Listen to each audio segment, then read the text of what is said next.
Hi, this is a quick video dealing with some of the peculiarities of what are called me verbs in Greek. Most standard Greek textbooks only get to me verbs at the very end, and so often, even in a two-semester series, a student may not even really get to me verbs after having two courses. But as it actually is, me verbs aren't that complicated. They could be treated at almost any time once a person has a full sense of the different tenses. And so this is a video to fill you in on the me verbs, a quick video. I'm selling me verbs as having only 2.5 peculiar things about them. There's a little bit more than that, but really you can know most of what you need to know about me verbs if you know 2.5 peculiarities. So let's remember that the way Greek verbs are structured is that there are 6 basic chassis on which all cars of a Greek model are built. And so if you know the 6, they're called principal parts. If you know the 6 principal parts of a verb, then you can recognize that verb in whatever shape it may actually take in an actual Greek text. So here they are in front of you. These are the 6 principal parts of the Greek verb luo. There's a little song that I have borrowed from someone else to remember these. Luo, luso, elusa, leluka, lelumai, eleuthein.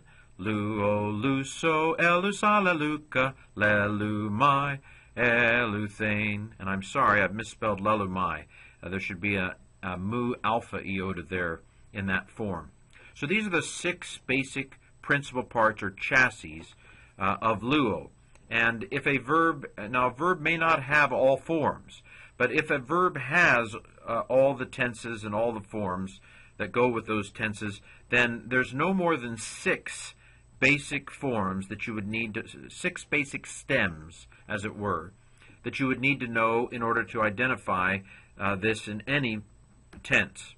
So, what are these? Just as a quick review, the first principal part gives us the present stem. The second principal part gives us the future active and middle stem. Then the third principal part gives us the aorist active and middle stem. The fourth principal part gives us the perfect active stem.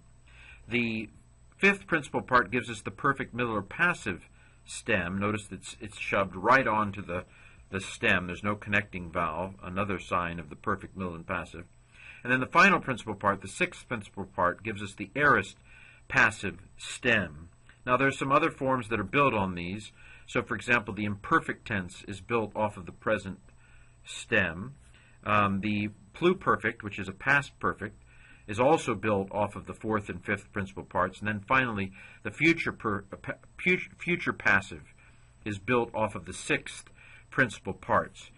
That's hopefully a review of all the different stems, all the different basic forms that any verb could potentially take. There are only 6 of them, and some verbs don't even have all of those. So that's by way of review. Whenever you're in a Greek course and you've reached that far in the course, you are ready to handle the 2.5 bizarre things about me verbs.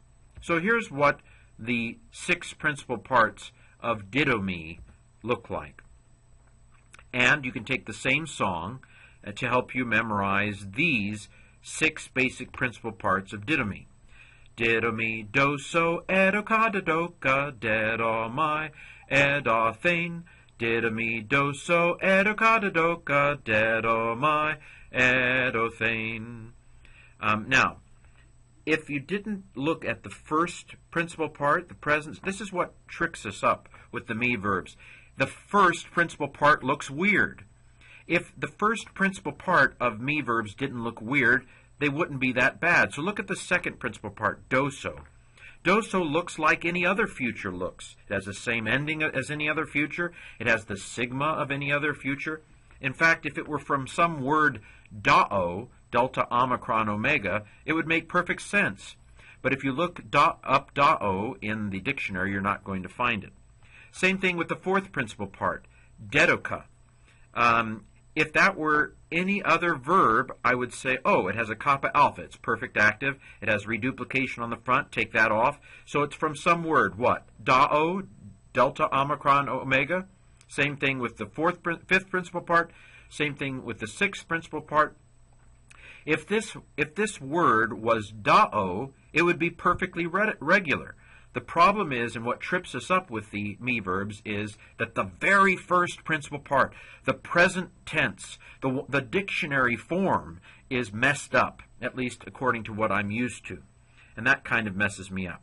The second thing that kind of messes me up is the aorist. I'm used to seeing a sigma alpha in the aorist. Why on earth is there a kappa alpha in the aorist? It makes no sense. But of course, by now you should know that languages don't necessarily make sense. They wander with human conversation, and they eventually get a little messed up.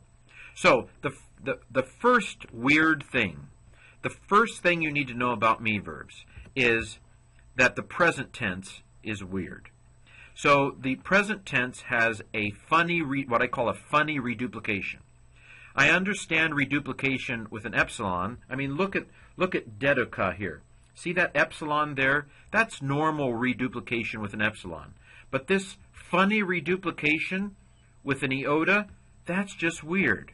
And so the first weird thing that you need to know about me verbs is that they have a funny reduplication in the present tense, which means that the dictionary form of the word is often not going to look much like other forms of the word. And you just got to get used to it. You have to realize that you're going to have reduplication with an iota in the present tense, and therefore in the imperfect tense, since the imperfect tense is built off of the present stem. So that's the first weird thing, funny reduplication in the present tense. The half weird thing is that the aorist is weird, but I've already mentioned that the aorist has this funny kappa alpha often instead of a sigma alpha, which I'm used to. Who knew? But that's, again, it doesn't have reduplication, does it? So even though it has a kappa alpha, it doesn't have reduplication on the front. So I should be able to handle that the me verbs often have a funny kappa alpha instead of a sigma alpha in the aorist. So there are 1.5 of the weird things. The first weird thing is funny reduplication in the present, and the half weird thing is that you have a kappa alpha often in the aorist. So what's the second 2.5 things? What's the second thing that's weird? Well, the present conjugates weirdly. So instead of it being o, ace, a, amen, edda, usi, instead of those endings, it does ditto me, dittos, ditto, si, ditto me, dittos, ditto, si, did amen, did te, did si. So there you have it. 2.5 weird things, and you've got the me verbs. Why did I get so worked up? Why, that's easy. I shouldn't have soiled my armor. So this is fairly easy here. 2.5 weird things about the me verbs. First, the present tense is weird because it has funny reduplication. Second, it has a funny way of conjugating in the present active. Ditto me, dittos, ditto si. Of course, even there, notice that the endings are in the plural quite the same. Men, te, si, well, that's the same. Even the second person singular is kind of like ace, as in o, ace, a. So it's really, even the funniness of the endings is the first person singular, which I learned when I learned the word, and the third person singular. By the way, you might notice that the singulars tend to have long vowels like omegas, and the plurals tend to have short vowels, like omicrons here in the plural. So long vowels in the singular, short vowels in the plural. And there you have it, the 2.5 weird things about me verbs, and you've got it down. Now there are a few other weird things. The participle's a little weird, the imperative's a little weird, but you can deal with those. They're fairly rare. You can deal with them as they occur. Just learn them as you read through the New Testament over time. And of course, there are plenty of parsing guides and free spaces like interlinearbible.org that will tell you that it's a participle. But this is just basically all you need to familiarize yourself with the me verbs. Now, ditto me is kind of a model for an omicron type of, or omicron omega type of me verb. There are other kind of voweled me verbs. So, Didomi is kind of the model for the omicron / omega me verb. Tithemi is usually the model for the epsilon / eta me verb. It's going to follow exactly the same pattern.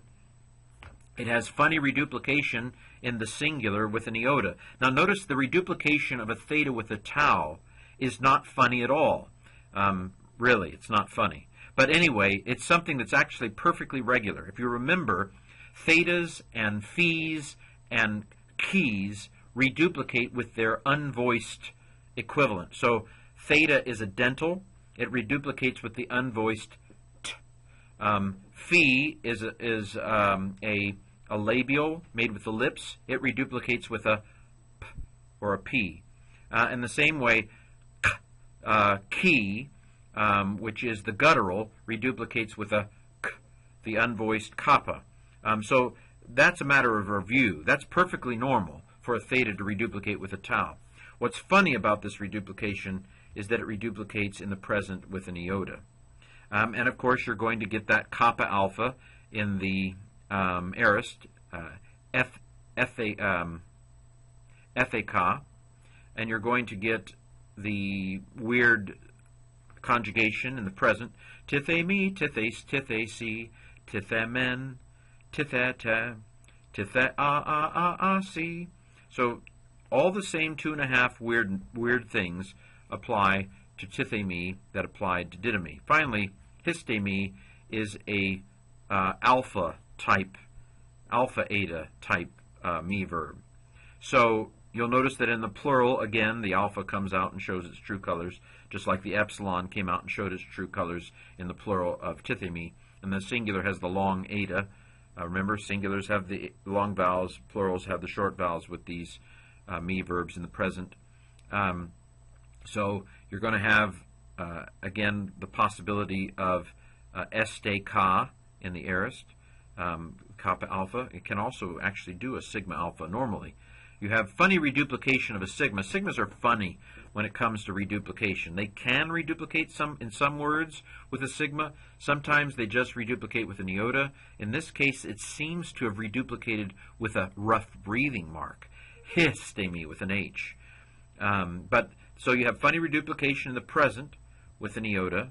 You have the funny endings, histemi, histes, histesi, histamen, histate, histasi, because it doesn't just fuses the two alphas together and puts a circumflex over it to say there's been a crash here. So this is me verbs. I've told you more than you need to know. It's really not that hard. Me verbs. Didomi, doso, edakata, doka, deda, my, eda, thane. If you know that song, then you know pretty much most of the irregularities. You know the funny reduplication in the present with that song. You know the kappa alpha in the aorist. And so if you just know that the present conjugates a little differently, didomi, didos, didosi, then you've got it. And that is basically all there is to say that we need to say in a beginning course on Greek about me verbs.